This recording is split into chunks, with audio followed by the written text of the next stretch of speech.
Welcome to Scoreboard, the podcast that explores how athletes both current and retired define success beyond the game. Each episode dives into the mindset, financial decisions and career choices that shape their personal scoreboard, whether they're still in the arena or transitioning to life after sport. From victories to challenges, we reveal how athletes take charge of their own paths and decide what truly matters on their scoreboard of life. I'm your host, Chris Titley, and welcome to Scoreboard. Hi, it's Chris Titley here, and as this week's episode of Scoreboard, I'm joined by Cal Bruton. Cal, thank you so much for being part of this series. My pleasure, Chris. Thank you for inviting me. Cal, I'm interested to know why basketball has been such a love of yours in your entire life. Well, I guess it was the one sport that I was able to play by myself. You know, I grew up with two younger sisters, and one that was intellectually handicapped and another one that was 7 years my junior. Basketball gave me a chance to play a sport that, you know, I can talk to myself and pretend I was in the game winning situation, taking the last shot, whereby I played all sports. Football, I was a quarterback for the Queens Falcons, our local team in the Popwater Football League, and I played baseball as a shortstop for my high school. So I needed teammates for all those sports. Basketball just gave me that opportunity to just go work on my game after watching an NBA game and or just going to watch the big guys in the park and trying to emulate, you know, what I seen them do. So it was a pretty good sport to keep me occupied. And Cal, do you remember the early days of when you picked up that first basketball and you thought, this is pretty cool, I can work on this? Yes, I remember I was in Brooklyn, New York, playing at my public school in the yard, and then just throwing up some hoops. And then I had a friend that was pretty good at it already, Michael Moore. I never forget him. And he used to show me a few things, and then before you know it, we're playing one-on-one, and he just spanked me every day until I decided that enough is enough. I got to get better at this. And what do you think about as a basketball player to get better? Was it based on skills? Was it based on fitness at the time? Like, what was there something in your head going, actually, how do I get better? Is it just practice? It was definitely practice, and it was really come down to perfect practice. You know, I learned that probably that term, you know, but I've always applied it. That perfect practice makes perfect. So I tried my best to emulate some of the top players that I used to see, and you know, whether it was their shot or the way they handled the ball. You know, those are things that I took to heart and put a little extra time into it. And Cal, do you want to talk about the journey of coming to Australia? You've got a bit of an Aussie twang in your accent, but not an entirely Aussie twang. The journey of coming over to Australia and how that all came about. Coming to Australia was an interesting move. I was working on a trash truck in Kansas with a young family. I had two young boys, ages 7 and 3, and all of a sudden I missed out on a professional contract or the NBA, and I started to work on the trash truck, and I also re-enrolled in university to finish my degree in broadcasting. And then a gentleman who had seen me play at the Kansas City Kings camp, who are now the Sacramento Kings, had a gentleman ring me up from Kansas City. They just happened to contact my university to see if they could locate me, and I just happened to be on the campus at that time. I saw the guy pointing upstairs. Someone must have said, "Oh, there's Cal sitting up in the 10,000 seat stadium," you know. And they decided to come up after me, but I thought they were coming to kick me out because, you know, it was a closed session. So I was leaving when they yelled back and said, "Hey, we got a gentleman that's trying to reach you from Kansas City. You know, they were talking to you about going to Australia." I'm like, "Really?" I said, "I didn't know anything about Australian basketball." So he said, "It's all right if I make the call back and tell him that you're interested, and give him your phone number so he can call you at home." And sure enough, I received a call from Dr. David Atkins a few days later at about 4:00 in the morning, right when I was getting ready for the trash. And he suggested that maybe I tuck my trash truck in and come play basketball in Australia. I thought it was Austria. Midwinter, and I had snow on the ground. I was behind in my route. I had my wife to drive the truck while my young fellas were taking off the lids of the garbage cans and putting them back on while I go pick up the trash and dump it. And they thought it was fun and games, but I was exhausted. But I caught up on the route, and then he told me to rang me back and told me to make a decision whether I wanted to come or not, because I would have to leave on a Wednesday, and this was like on a Monday morning, in order to get there by Friday. I thought, yeah, where is this place? That's when I realized I was going through a different time zone, and I accepted the deal to come out to play in Australia in the first year of the National Basketball League. Cal, before we get on to your playing time here in Australia, I'm interested to know your relationship with basketball when you then sort of thought, okay, the NBA may not have been a dream that you could fulfill, and you went to a job and you re-enrolled in university. Was it a throw in the towel, or did you have in the back of the mind, there's something there, I just want to keep playing? No, I definitely was continuing to play. I played in under 6 foot league. After getting cut from San Antonio, I just thought it was some things I need to work on. So playing in the under 6 foot league, you're playing against guys your size, so I can work on some different things. And I was always inspiring to play. I played what you call it was like the G League. Yep, the one before the NBA. And, Yep. And I went through that, and that was a pretty good exercise to travel a little bit around the Midwestern states and represent Wichita, Kansas, in that it was all in the Midwest. And sure enough, I came out of being one of the top players in the comp. I always felt that I had the skill set, and I did have some pro players tell me the same. Don't give up. Keep going, young fella. Little fella, whatever they think. But I decided that I would just play the game as long as I was enjoying it. And also, I was starting to do some coaching as well, and I started a little local comp. And then when I got the opportunity to come, I thought, yeah, well, here's my chance. It was only for $400 a week, and you got your board, and I got some food put in my fridge. But it was a professional contract to me, and it was in another country, so I was going to make the most of it. And when you worked out that Australia wasn't in Europe and you arrived in your first day to Australia, do you remember it pretty clearly? I do. I remember it was a long trip. It was roughly 24 hours, because back then they called it the milk run. You had to fly from Wichita to Denver, from Denver to San Francisco, where I had to get a visa and my passport updated. Then from there to Hawaii, from Hawaii to New Zealand, to Auckland to Sydney. And I thought, Jesus Christ, like where? And then I got from Sydney to Brisbane and landed on the tarmac. They didn't even have an airport. And I was cooking because I had a wool coat with a fur collar and wool pants and boots and a Sherlock Holmes hat just in case my ears got cold. I can pull the ear muffs down over my ears, and I landed in February, right on summer. It was pretty hot, and yeah, that was kind of my wake up call. Once I landed, they told me to shower real quick. They wanted to work me out because the television cameras were at the stadium, and they wanted to see me play, and told me that they'd meet them at the Auckland Dome. I thought, gee, the Auckland Dome. The Auckland Flower, one of the great basketball stadiums in Queensland. Did they greet you at the airport with a little sign and a couple of photographers? No photographers back then. It was just Dr. David Atkins and the manager, Fred Van Dongen, yep. who, God bless us, both those men are still with us. And then also Harold Peacock, who was, God bless him. Yes, yep. I remember Harold from many years ago as a junior following the Bullets. Now let's talk about the Bullets time in Brisbane. Did you enjoy Brisbane?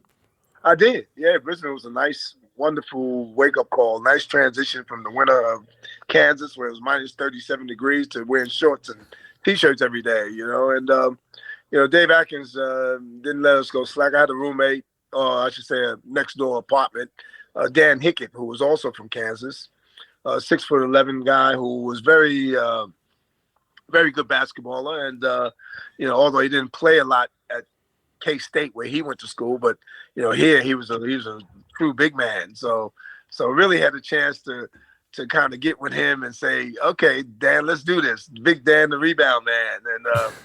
And we just went to work straight away. We both had a passion for the game, and we both wanted to teach the game. We were going to all the schools that Dave Atkins used to take us to. And we learned so much about the culture and everything right back then. So that was good. It was good to come through Brisbane at that point in time where the game was pretty raw. Wasn't many basketball courts around, and most of them was netball rings.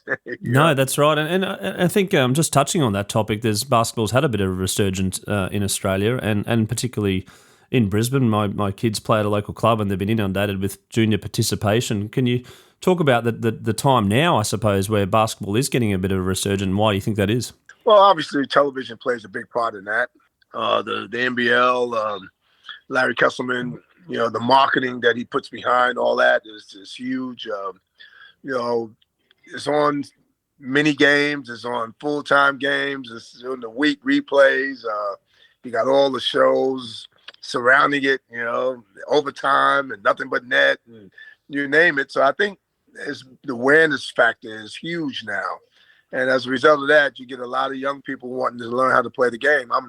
I'm still heavily involved with teaching the game to youngsters around the country. And I get to see how enthusiastic these young players are. All of them would like to improve their games and obviously go to the NBA or go to college or even play NBL or NBL 1. But the pathways are there now for all these youngsters, men and women, boys and girls, to use the pathway and the tool of engagement to get themselves to a better place. So, yeah, I could see how the game is just really, really blossomed over the last, say 6-7 years.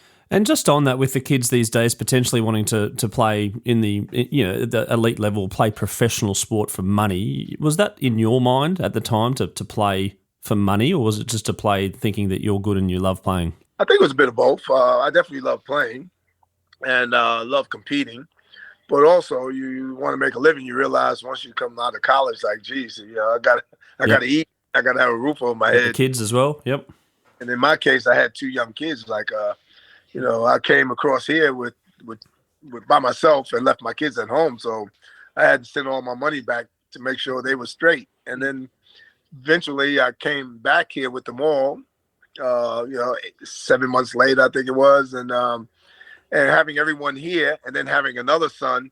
I think I was the only player in the whole country that had kids and was actually playing for a living, and full time. I mean, I was coaching 7 days a week, the junior development, skill schools, from under 10s right through to under 18s, and then eventually coaching the senior team as well, as a playing coach. So I had a pretty hectic schedule, almost to the point where I could have probably burnt out. But to make sure that I put family first, on a lot of times to take off and have a little bit of a break with them, and of course my boys loved the game as well. It made it easier. They hung out with me, and we all kind of played together. So that was good.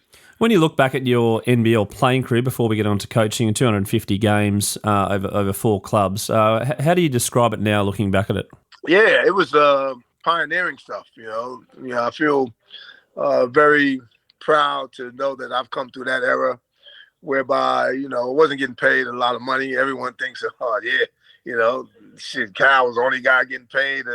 Well, when you talk about 20 grand and you got a family of 5 and you're paying a mortgage and a car note and you have to perform, because they would strictly send you home if you didn't live up to their expectations, and I eventually had to sort of drop off that note and go sell women's shoes for a living, at Vogue Shoes. And a lot of people would have had other jobs as well, I'd imagine. Yeah, every player really worked because we used to train in the evening.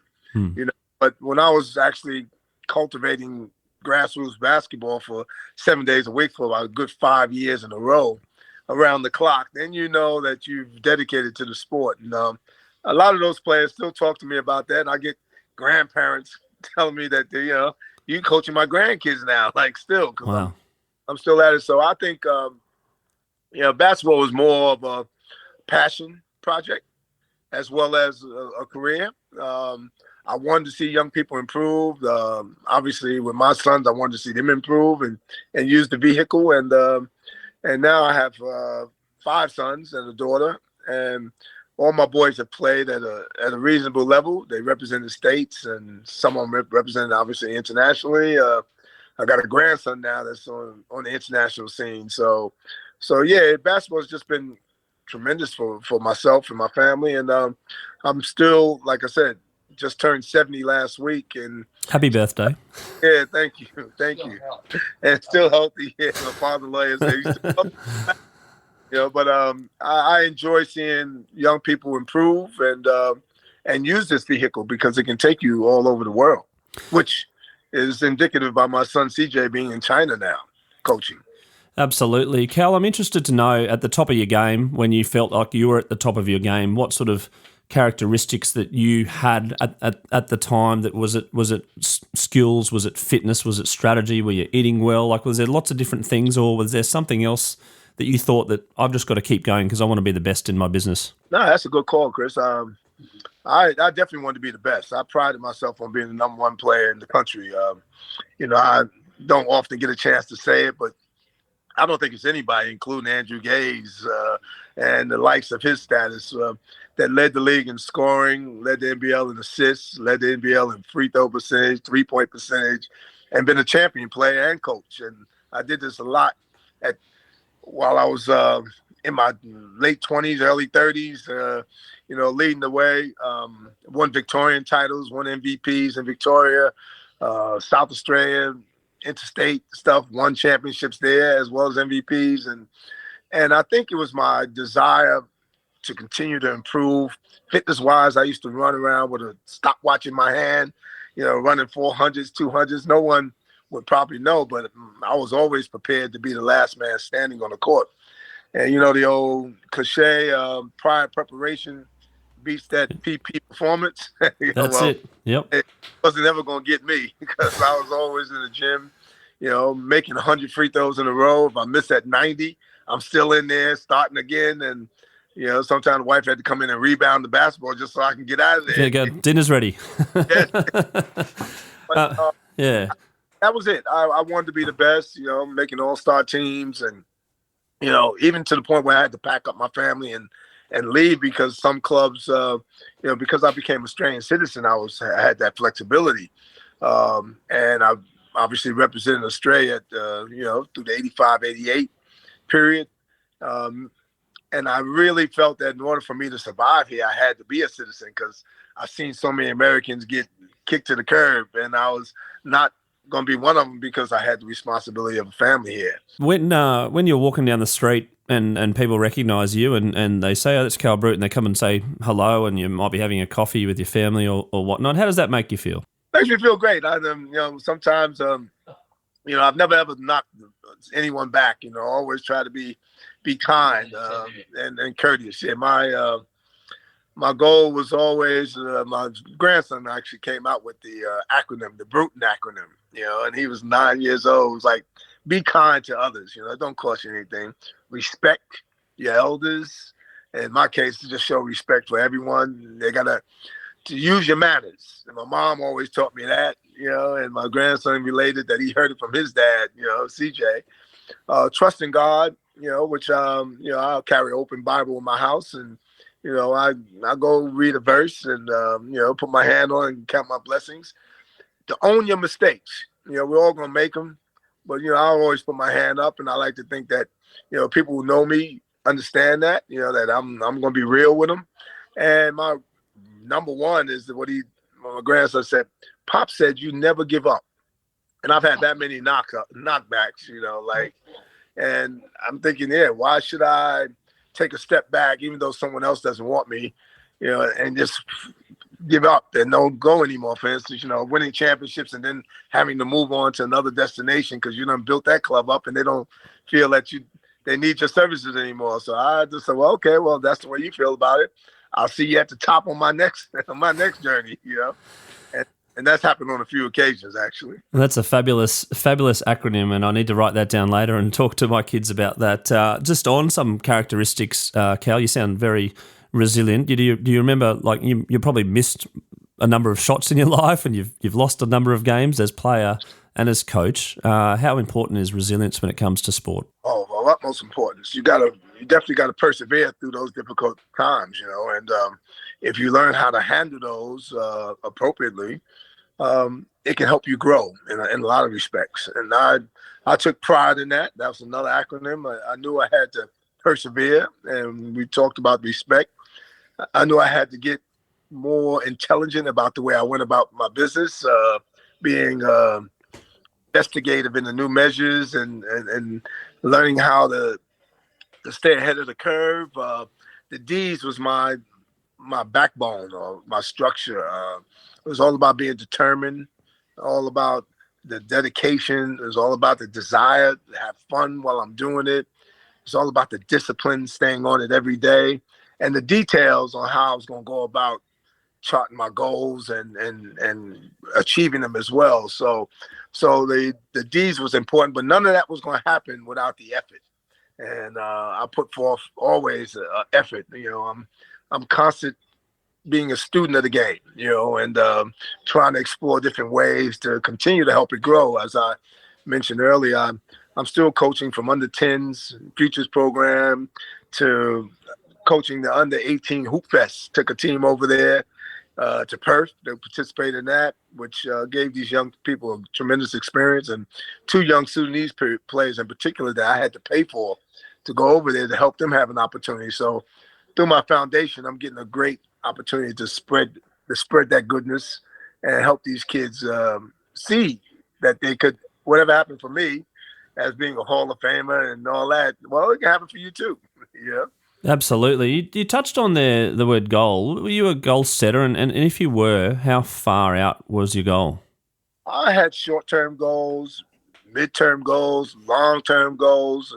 The long-term goals now is to build this foundation up to where it's nationally renowned, internationally renowned, and have my sons and my daughter, take the baton and run with it, So set up a legacy, basically, you think? The Cal Bruton legacy. They tell me I got one. That's what most people tell me, that it's been a tremendous legacy that I've set up for my family and I. But I think at the end of the day, you want to be in a position where you can open the door and help someone else do it, and I believe that wholeheartedly, that if you do help others, it comes back to you tenfold. Might not be when you want it to, but eventually it will. So, when I look back at my career, I think, wow, I'm seeing these players succeed and go ahead. And sometimes they move on and forget about you. They don't even want to even recognize you after you done helped them get to it. That's fine. That's okay.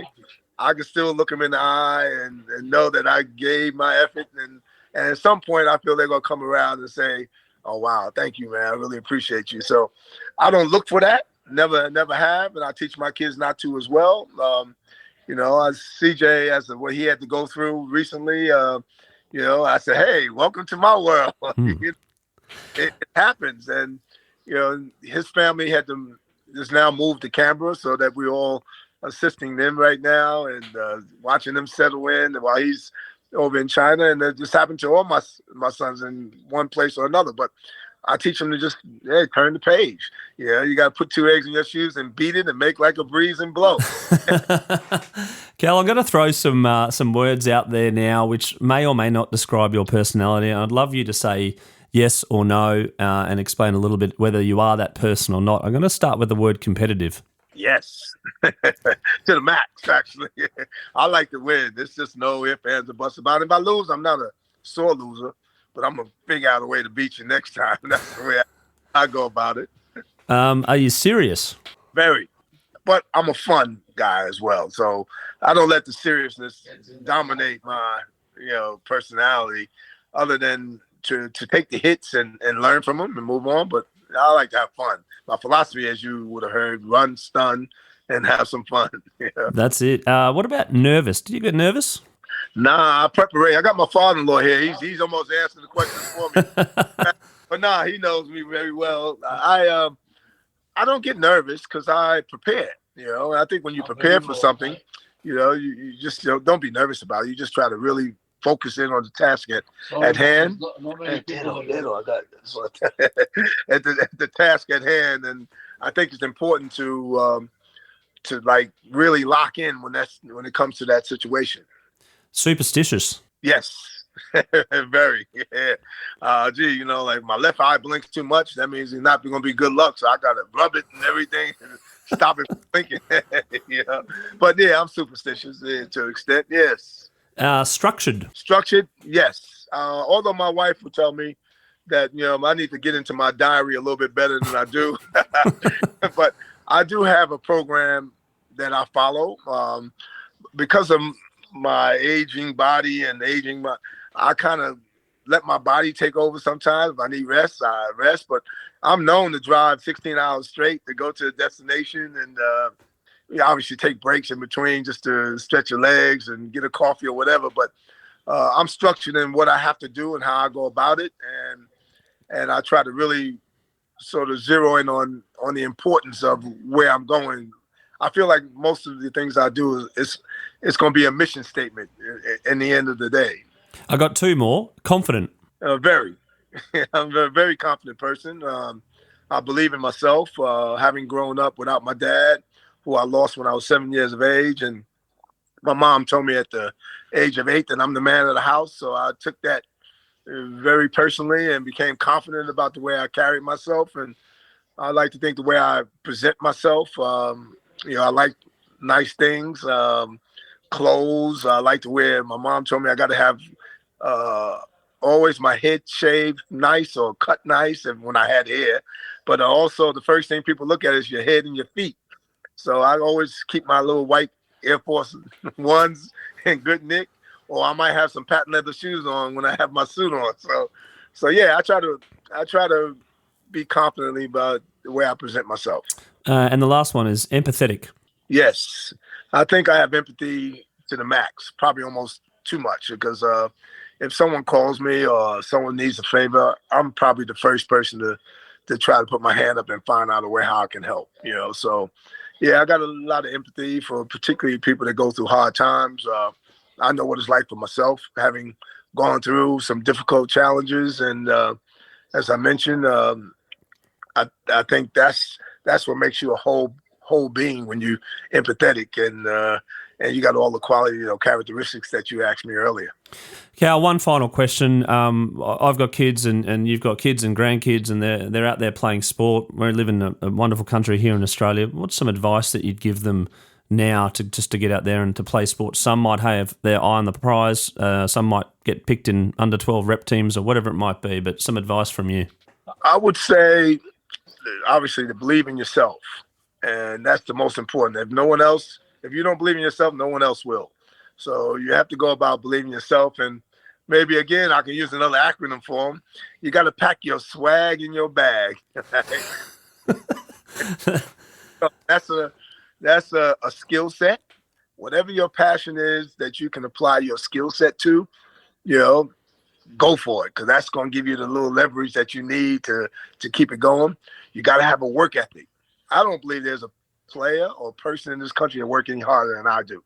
That's including all the big wigs that got the $1 million and all that. You might see me, on the recent schedule having to go from here to the Blitz, and then go from the Blitz and work a camp in Rockhampton, then fly from Rockhampton to Brisbane and drive a car to Brisbane, then jump on a plane back to Canberra, then hop on a plane to Perth, and then do the coaching there, then hop on the plane back to Canberra, change my bag, my suitcase, and drive 4 hours to Wagga Wagga. So I do a 4-day workshop. Then I get a chance to come home for my birthday, right? That's a schedule that I all of a sudden go, whoa, I done locked myself into this. I gotta get it, So the work ethic is important, that you don't let anybody down. Your attitude is your altitude. How high do you want to rise? I think that's my prayer right there. I try to pack a great attitude. I try to spread that to all my kids. I say attitudes are contagious. Is yours worth catching? So I bring that to the table. And the last thing is that we talked about earlier, the goals. You got to keep setting them. You got to keep promoting where you want to be and how long it will take for you to get there, and And again, now that I'm in my 70s, I'm starting the clock's ticking, right? And there's some things that I really want to achieve. And, I sit on different platforms at the moment. I try to work my social media so people know, and also so I can keep my family in touch in the States, which recently I was denied a trip to get back to the U.S., which really hurt me deeply. They wouldn't let me on the plane for whatever reason, still haven't told me. And I couldn't see my two younger sisters who dearly really miss me. I'm still trying to find someone in the government to help me out here, but, it's been everything I do it's always about looking in the future, more so for my kids than myself. But we've been able to be a really good family and promote good things, and I take a lot of pride in that. Cal, thank you so much for taking your time out today to talk on the Scoreboard podcast, and I really do appreciate your insights as a player, as a coach, as a human being, your attitude and your work ethic, and also some advice that you can give to the younger audience, and really look forward to meeting in person at some point in time. Thank you, Chris, for having me. I really appreciate it.